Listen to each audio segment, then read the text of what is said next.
in-front shot. Oh my! Here to celebrate Georgetown! The Georgetown Raiders are Buckland Cup champions! The Trenton Golden Hawks, the R. Hewitt Cup champions, are going to Coburn. Back to Minerva. Shot scores! And the Coburn Cougars are the Royal Bank Cup champions! Evans, blind feed, they score! Frank Pucci, the game winner, and the Buckland Cup winner!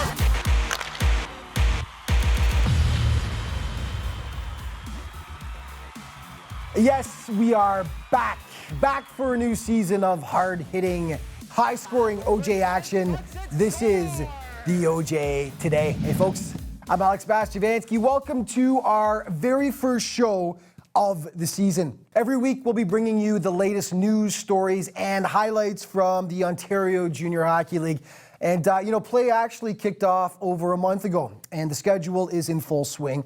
And since it's our debut show, let's take a look back at how things wrapped up last season and what's to come this year. And there's Pucci. Mendonca swings and misses and got his stick tangled up with a Raider player. This is Snell now at the point. Fed across. Mendonca delays, shoots. Nice blocker save made by Tefano. It rolls around past the referee. Evans, blind feed, they score! Frank Pucci, the game winner, and the Buckland Cup winner, the Wellington Dukes, for the first time in 7 years, are the supremacy of the Ontario Junior Hockey League. It was a spectacular end to an incredible playoff run. Frank Pucci's overtime goal in Game 6 against Georgetown crowned the Wellington Dukes as champions, and it capped an OJHL season to remember.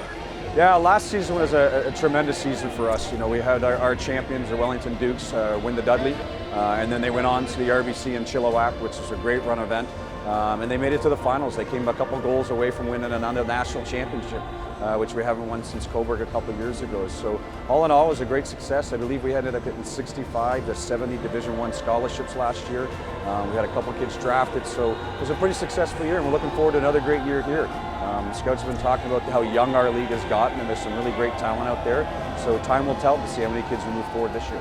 Yeah, we're real excited to see Jack get drafted by Minnesota, and then we had Dustin McFall get drafted by Boston Bruins as well. It's nice to see Dustin come back and play for Pickering again this year and spend another year in our league before he goes on to his NCAA career. But we really had a big success moving kids on to NCAA as well as CIS last year, and we're real proud of the kids and how hard they've worked. Onward and upward. The 2018-19 season kicked off back on September 7th, and the first big event of the year took place recently, the Governor's Showcase. And once again, the host Buffalo Junior Sabres outdid themselves, putting on an event that was a must-see for scouts. 150 to 200 scouts are at the event this year. Every NHL team looking at new players coming into our league. It's a great event for our players to showcase their talents to the many NCAA schools, Division I, Division III, NHL, scouting community. It's good for us coaches because we get to scout all the guys. Plus, I know talking to some of the guys like Peter Goulet, coaching at that Team Canada East team, he gets to come here in 3 days. It helps him evaluate all the players that he's going to get to come to Team Canada East. And myself and my assistant coach Robbie, we get to come here, we do some scouting on teams that we're going to play eventually in the future. So I think it's great for the league and everybody involved. The showcase also saw the launch of a new league initiative, the OJHL Foundation. We've been introducing the players to the First Assist program to help them with mental challenges and substance abuse and things of that nature, and it's been well received, so we're extremely happy with that. We're going to be going soon to having bursaries and scholarship for players, summer internships, summer jobs for them and whatnot, and we're just trying to grow again for our players. The goal of the foundation is to develop young men through hockey, and we're launching it this weekend, and the feedback we've got from the kids so far from the seminars, it's beneficial for them. The OJHL continues to be supportive of the Humboldt Broncos in the aftermath of their devastating bus crash which took place back on April 6th. In a CJHL-wide initiative, all teams will have Broncos banners in their rink and stickers on their helmets. It's a show from us that we're with them, and we will never forget what had happened, and we're going to move forward and show our support in that way. The words "We play for them" are inscribed on the banners and stickers, and as the players count their blessings to be able to take the ice for another season, the OJHL is proud to continue to be one of the top destinations in junior hockey. We're real proud of the kids and how hard they've worked, and we're just real fortunate that they choose our league to play in, where we can move them on before they get on to bigger and better things. 60-second Spotlight is brought to you by Troy Hockey Apparel, the official jersey of the OJHL. Stephen McLean, defenseman, Aurora Tigers.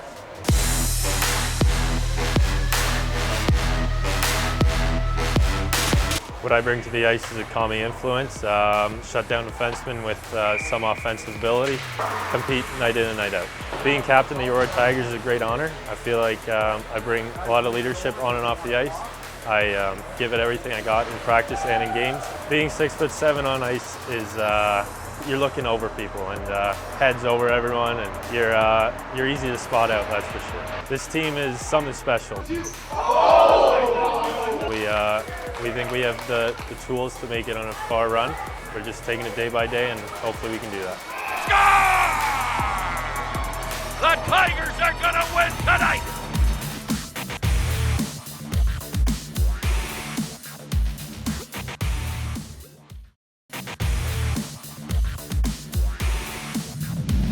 Hey folks, welcome back to the OJ Today. You know, it's fair to say that the Georgetown Raiders have been one of the model franchises of the OJHL over the past few years. In fact, G-Town made it to the last 3 Buckland Cup finals, capturing the title in 2017. Now, the OHL's Oshawa Generals certainly took note, and they hired longtime Raiders head coach Greg Walters to be their bench boss this season. So, there's a new man in charge in well-respected Scott McCrory, but there have been a few growing pains thus far as G-Town has yet to find its groove this season. Their struggles continued last Saturday against Buffalo. OJ Highlights now brought to you by Hilton Hotels. Hilton, the official hotel of the Ontario Junior Hockey League. 2 divisional rivals going head-to-head. The Raiders snake-bitten on this day. Sabres hit the score sheet first. It comes on the power play. Spencer Smith finding daylight past Carson Poulin. 1-0 for Buffalo. Second period, they pad their advantage. Chase Nicholson goes for a skate. Throws it at the net, and ouch! Poulin would love to have that one back. 2-0 for the Americans. Jeremy Foreman, 41 saves at the other end for the Sabres. That's a big one. Getting the shoulder up just in time. Third period, at G-Town trying to get something going. Ty Glover, say hello to Jake Payette. All 6'7" of them. The big man laying the smackdown, but the Raiders were killing themselves with plays like this. James Valente coughing it up to Smith, who feeds Matt Jakubowski.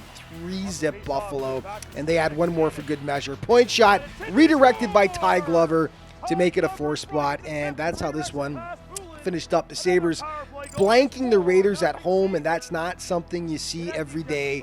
Georgetown shutout at Alcott Arena. Okay, the Panthers heading north to take on the Hurricanes. Pick it up with the Canes leading 1-0 in the first. Jalen Balbosa off to the races, and he will go roof daddy past Christian Husky. All tied up 1-1 at the first intermission. Second frame, Jacob King with one of the plays of the week here as he just out-muscles Matthew Altamare. Succulent goal. Canes up 2-1 on the Cats. Soon after, Adam Trotman nearly makes it 3. Tanner Shepard denies, though, to keep the deficit at 1. They were chucking the bodies around, too. Elijah Pilosoff shellacked by Austin Thrasio. Third period, Newmarket puts this baby to bed. Cole Howram showing off the soft mitts, going shelf on Shepard. 3-1 for the Canes, and then shortly after, It's Howren burning them again. Uses Barbosa as a decoy. The Twine Bulges, 4-1 Canes over Cats. Shepard then with the oops of the week. Just out for a nice little Sunday skate. Gift wraps it with a nice little bow on top. Isaac Borish will be sending a thank you card in the mail. 5-1 Newmarket. Pickering gets one back. It's another nominee for Play of the Week. Nathan Porter. Cheeky. Top shelf. But Newmarket holds them off 5-2. The Hurricanes trying to find some consistency this season, and a win like that will help them get back on track.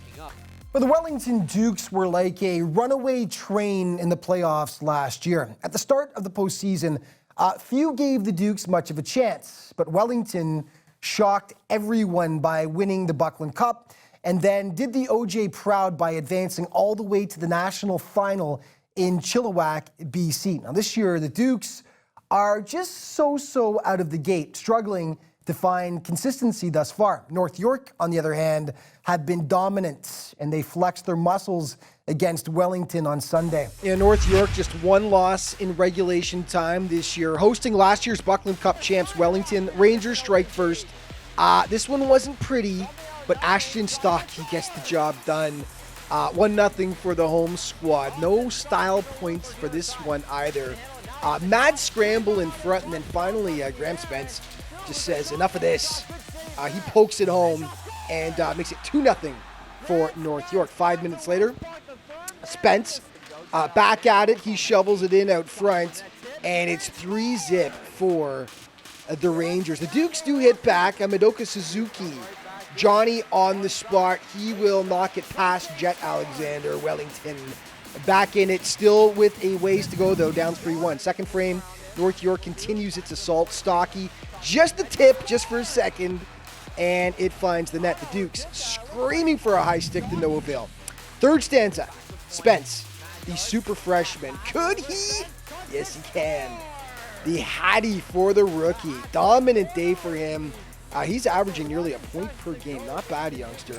The Rangers with a statement as they crush last year's OJ champs by a 5-1 count. Okay, Lake Anadian hosting Stouffville. Beware the team that gets smoked 8-0 the previous night, though, and that would be the Spirit, who lost to Aurora. They look like a whole different squad. Connor May with the Connor McDavid-ish backhander, top shelf. Spirit up 1-0. Andrew Albano, one of the plays of the week right here. Utter larceny on David Sherman. Nice save. Costa Manikis just got named to the NHL Central Scouting Watch list. With hands like that, you can see why. 2-zip Spirit. Second frame, Stouffville continues to tally, and it's Manikis again, just making it look way too easy. Canadian added one late in the period, but got no closer. This one shocked a few people. Toronto had just one regulation loss until this game. The Spirit upset them. 3-1 final. Okay, commitments. David Palich of Wellington heading to Vermont. Ryan Alexander from St. Mike's going to Arizona State. And a big one, David Gucciardi heading to Michigan State. He'll be a Spartan. Christian Stevens from Whitby going to UMass. Ty Glover from the Junior Sabres heading to Western Michigan. So congrats, guys. Those are 5 commitments to 5 big schools. Central Scouting came out with their early watch list. 4 OJ players made it. Manikis, who you just saw from Stouffville, Eric Ciccolini of the Junior Canadians, Zach Owens of Wellington, Graham Dickerson of Whitby. Congrats, guys.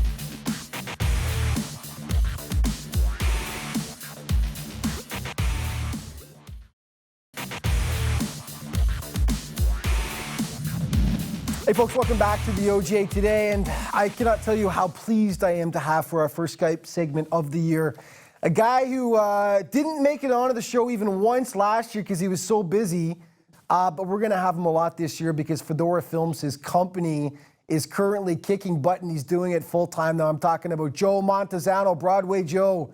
Welcome back to the show, buddy. It's so great to have you. I'm honored to be back. Thank you for having me on the show. It's great. At full time now with Fedora Films. You do a fantastic job of course, you're a play-by-play calling guy, but you're also videographer with Fedora Films. You had a very busy week last week. 15 games, I believe you did, at the Governor's Showcase in Buffalo. You had a chance to see basically broadcast every single team in the OJ at some point in the showcase. First, let's just start off with that. What you thought of the showcase this year?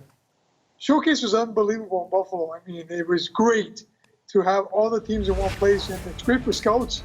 You had all the NHL scouts, NCAA, and even CIS scouts there talking to the players. And after a game, I was on Ring 2 mostly, and Ring 2 was full. Right? You saw how small it was in Ring 2. There was a lineup to get to that dressing room. About 30 minutes after a game it took for all the scouts to finish talking to the players. It was fantastic. It's exactly what the league wanted. I think every team had NHL representation as well, which is great for the kids to see as well and have that kind of exposure. Okay, as mentioned, you did get to see every single team. Let's start off with a couple of teams in the newly we're going to call realigned Northwest Conference now. A couple of teams have separated themselves right now. Let's start things off with Aurora in the north. The Tigers picking up where they left off last year. A younger roster this year, but man, they're really killing it so far, aren't they, under new head coach Mario Cichillo? Mario Cichillo is a fantastic coach. I'm telling you, he's the most underrated coach in the league. I've told you that before, and he's a great coach. But they're younger, however, they're experienced. Joseph Mitzi, Summers, both have great experience in the OHL and Q. And these guys can play. Joseph Mitzi, 19 points. What can you say? The kid is fast, he can shoot, he can score. Aurora is stacked. They are absolutely stacked, and they've shown it so far. Mitzi leading the OJ in scoring as we speak right now. Let's move to the West, and you know what? It's good to see them back where they belong. The Oakville Blades back facing their traditional rivals, Burlington, Georgetown, even Milton now, who's much improved, all back in the same division once again. But Oakville has shot out to first place. They haven't looked back since the first game of the year. They've been fantastic so far, aren't they? They have been. And one thing about Oakville is they have balanced scoring. Nobody's really, not like we were talking about Aurora a second ago, Aurora has one guy who's really leading the way. If you look at Oakville, it's 4 or 5 guys balanced that the whole team is so good. And they have guys like Spencer Christian, Thomas Maya, Ricketts. They can all play, and that team is going to battle Aurora for top in that conference. 51 goals so far, which is head and shoulders above any the second place team in the OJ in terms of scoring. They are really a powerhouse so far offensively, the Blades. Let's move to the realigned, as mentioned, Southeast Conference now. You've been very vocal with me every time I've asked you about this. You love what you see from the Toronto JRC so far, don't you? Not only do they have the best jerseys in the league, they have probably one of the best teams in the league. Those blue jerseys are phenomenal. But dare I say, there's a goalie controversy in Toronto right now. Mariachi was always, everyone thought was going to be the starting goalie. But look at Mayhew's numbers. 941 goals against and a 193 save percentage. And, I mean, wow. That goalie could play. I saw him in the showcase and he was fantastic. So watch for Mayhew. And he might take over the number 1 spot over Mariachi, and that might be a surprise. And you know what? It's a great problem for teams to have, and Aurora's got the same problem right now, if you want to call it that, a 1A and 1B situation, goaltending depth, so essential, of course. We're going to finish off by moving out east now. The 2017 RBC National Champion Cobourg Cougars looking like they might make a run again this year. First place in the East so far. They've been absolutely lights out. All I can say about is the Cobourg Cougars is, who are they coached by? Jerome Mr. JD, yeah, you got it. Anytime JD coaches a team, they're good. And Cobourg's been good for the last 3 years, even before JD got there. And they're going to continue to get better. They got Miranda from that RBC championship team, and McCutcheon, who can play, and their goaltending's fantastic. That's all you need basically in this league, goaltending and scoring. Defense, sometimes you don't need it. I forgot to mention with Aurora, oh my God, did McLean grow again? What is he, 6'7" now? 6'7". I saw them on the weekend and I was laughing with them. I said, I think you and Jake Payette are the 2 biggest boys in the league. And he said, Payette's got a few pounds on me still. But, oh man, McLean's a big boy. And I'll tell you what, you know, an interesting thing that we'll be doing a feature story on Aurora coming up later in the season. But Mario Cichillo said to me, he was playing AA. He never played AAA. He was a AA player that ended up making the Tigers a few years ago, just to show you that you don't always have to play AAA hockey and make it in junior. Joe, we got to go. Before we do, though, for everybody who's looking for someone to film games, Joe's one of the best out there. If people want to contact you at Fedora Films, where do they go? Joe at fedorafilms.ca, fedorafilms.ca. Contact me. Awesome. It's easy as it gets. Joe, we're going to have you on lots this year. Congratulations on going full-time with the company, and thanks for being here today. Thank you for having me. Well, as mentioned earlier on the show, the OGHL has a great new initiative this year to help current and former players. The OGHL Foundation was rolled out at the Governor's Showcase in Buffalo 2 weeks ago. Among many of its attributes, the initiative includes seminars designed to provide players with information about mental health and much more that they can apply to their own lives in order to maintain good mental health. Head to oghlfoundation.ca to find out more and if you'd like to help donate.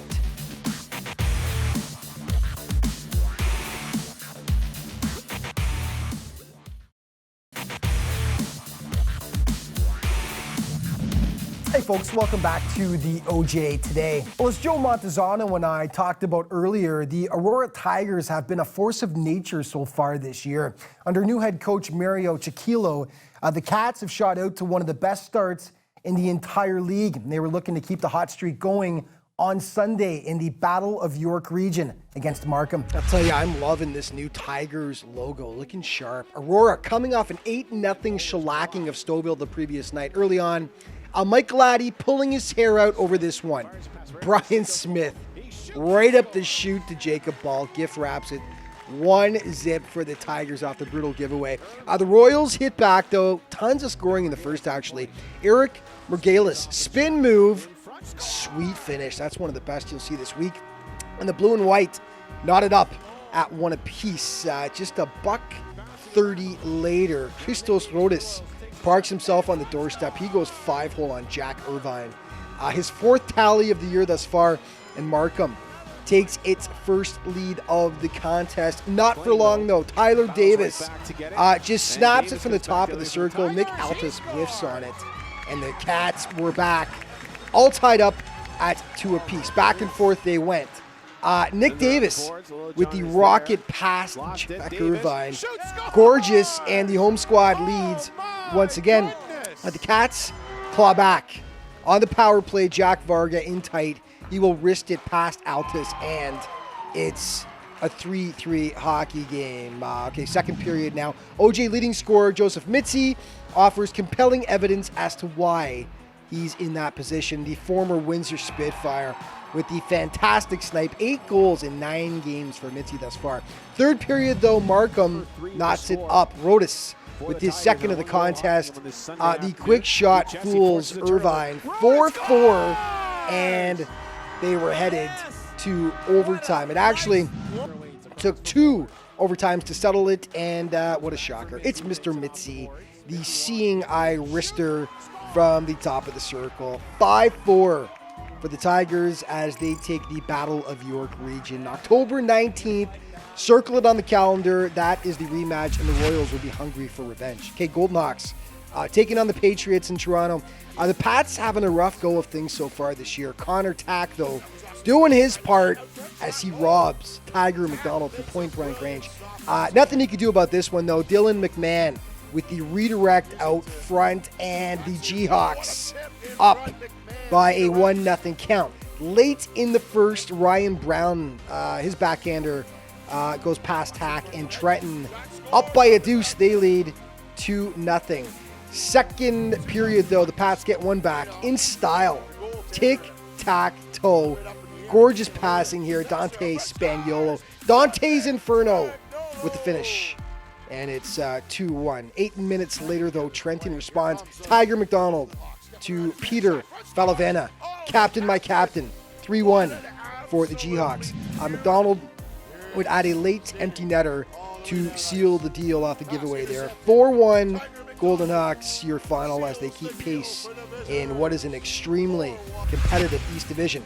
And the East leading Coburg Cougars hosting Red Hot North York on Monday, 16:08 in. Tyler Flack, the breakaway pass.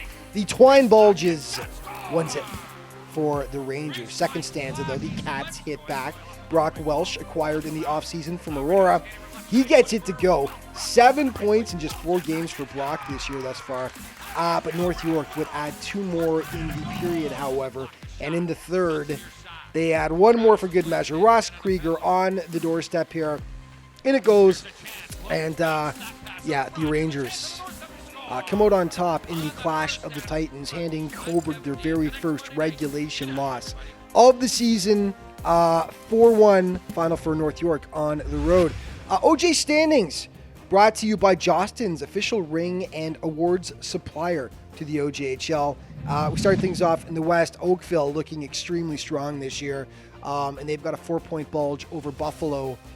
At this point, to the north, Aurora also very strong. They have a 4-point lead over second place Markham, who they beat on the weekend, of course.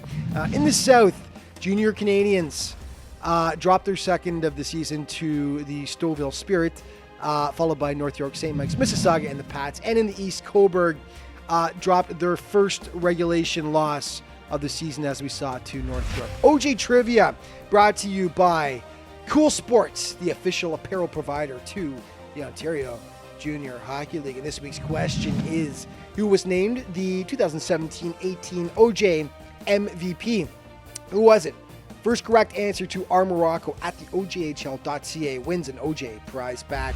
And finally, the top 5 brought to you by Chaos, the official hat provider to the Ontario Junior Hockey League. Number 5, Jake Payette, 6'7", and getting all of it behind the hit there on Buffalo's Ty Glover. Number 4, Grant Spence, rookie supreme for North York, 1 of 3 he netted Sunday against Wellington. He got the Hattie. Number 3, Jacob King of Newmarket, owning the Cats here, taking Pickering to school. Sweet solo efforts right there. Number 2, Stouffville's Andrew Albano with the larceny on the Canadians' David Sherman right on the doorstep. But the Spirit Keeper comes up huge. And numero uno, Pickering's Nathan Porter. What a rush. Tucks it just under the par against Newmarket. Absolutely gorgeous move. And that right there is our Chaos Play of the Week. And that's all the time we've got for today. Remember, though, we'll be back next week and every week until the Buckland Cup Final in April. Now, to keep up to date with the league, you can always head to ojhl.ca, and all of your social media options are there as well for you to explore. Thank you so much for watching, folks. It's great to be back, and we'll see you next week.